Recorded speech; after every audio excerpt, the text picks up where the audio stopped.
அனைவருக்கும் எனது அன்பான வணக்கங்கள். இன்றைக்கு செம சூப்பரான ஜிலேபி எப்படி பண்ணுறதுனே பார்க்கலாங்க. இந்த ஜிலேபி நார்மல் ஜிலேபியை விட ரொம்பவே டேஸ்ட்டாக இருக்கும். அதாவது இது நல்ல மொறு மொறுன்னு உள்ள நல்ல ஜூஸியாக யம்மியாக இருக்கும். இதை பண்ணுறது ரொம்பவே ஈஸி தான். இதுக்கு எந்த ஒரு மாவும் நம்ம ஊற வச்சு அரைக்கணும்னு அவசியம் இல்லை. பாருங்கள், 250 கிராம் நான் பன்னீர் எடுத்து வச்சுருக்கேன். நீங்கள் கடையில் வாங்கின பன்னீரும் பயன்படுத்தலாம், வீட்டில் உள்ள பன்னீரும் பயன்படுத்தலாம். அப்புறம் 50 ml காய்ச்சி ஆற வச்ச பால். அப்புறம் இந்த பாலை பயன்படுத்தி தான் நம்ம இந்த மாவையும் பன்னீரையும் நல்லா மாவு பதத்துக்கு பிசைய போகிறோம்.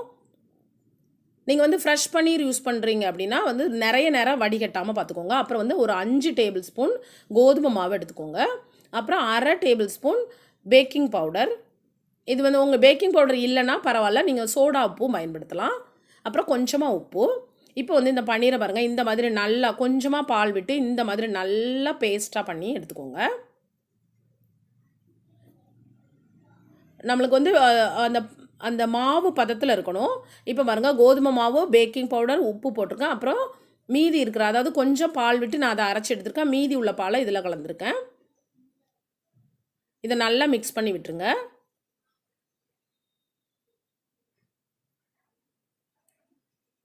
இப்போ நம்ம இந்த பன்னீரையும் இதில் கலந்துடலாம். இதில் தண்ணி நீங்கள் காரணத்தை கொண்டு தண்ணி ஊற்றிடக்கூடாது. அப்புறம் இந்த பதம் மிஸ் ஆகிடக்கூடாது. ரொம்ப கரெக்டாக இருக்கணும். அப்புறம் தான் உங்களுக்கு புளியறதுக்கு ஈஸியாக இருக்கும். இப்போ பாருங்க, இந்த மாதிரி நல்லா மிக்ஸ் பண்ணி எடுத்துக்கோங்க. கொஞ்சம் கூட எதுவும் இதில் நீங்கள் உங்கள் கோதுமை மாவைனா கொஞ்சமாக சளிச்சு எடுத்துக்கிட்டிங்கன்னா நல்லாயிருக்கும். இப்போ இது ரெடி ஆகிட்டு இந்த பதத்தில் தான் இருக்கணும்.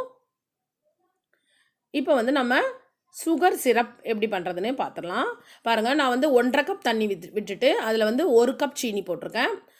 உங்களுக்கு சுகர் சிரப் நல்ல திக்காக வேணும் அப்படின்னா 1 கப், அதாவது இப்போ 250 கிராம் சுகர் அப்படின்னா 250 ml தண்ணி ஆட் பண்ணிக்கோங்க. அப்புறம் கொஞ்சமாக ஏலக்காயோட விதைகள் மட்டும் போட்டிருக்கேன். அப்புறம் ஒரு பிஞ்ச் அளவு குங்குமப்பூ போட்டிருக்கேன். இது நல்லா கொதித்ததுக்கப்புறம் ஒரு 15 மினிட்ஸ் நல்லா ஸ்லோ ஃபயரில் கொதிக்க விட்டுருங்க. கொதித்ததுக்கப்புறம் இதை சைடில் நம்ம வச்சிடலாம். லைட்டாக இது ஆறிக்கிட்டே இருக்கட்டும்.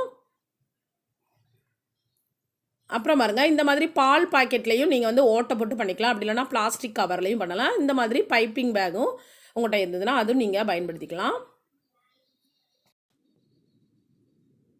இப்போ நான் எல்லாமே ஃபில்லப் பண்ணி எடுத்துட்டேன். இந்த மாதிரி ப்ரெஸ் பண்ணி எடுத்துக்கோங்க. பாருங்கள், இப்போ எண்ணெய் நல்ல மிதமான சூட்டில் வச்சுக்கோங்க. ஏன்னா இது பன்னீர் ரொம்ப குயிக்காகவே வெந்துடும். அதனால் நல்ல ஸ்லோ ஃபயர்லேயே வச்சுக்கோங்க. இந்த மாதிரி உங்களுக்கு பிடிச்ச ஷேப்பில் நீங்கள் குட்டி குட்டியாக இந்த மாதிரி போட்டு எடுத்துடலாம். அதாவது ஒரு 3 நிமிஷத்தில் இது வெந்துடும். இந்த மாதிரி கலர் இந்த மாதிரி லைட்டாக கலர் சேஞ்ச் ஆன உடனே எடுத்துருங்க. அவ்வளோதான். இதை நம்ம இப்போ சுகர் சிரப்பில் போட போகிறோங்க. இதே மாதிரி உங்கள் வீட்டில் ட்ரை பண்ணுங்கள். இது ரொம்ப ரியலி அப்படி ஒரு டேஸ்ட்டில் இருக்கும்.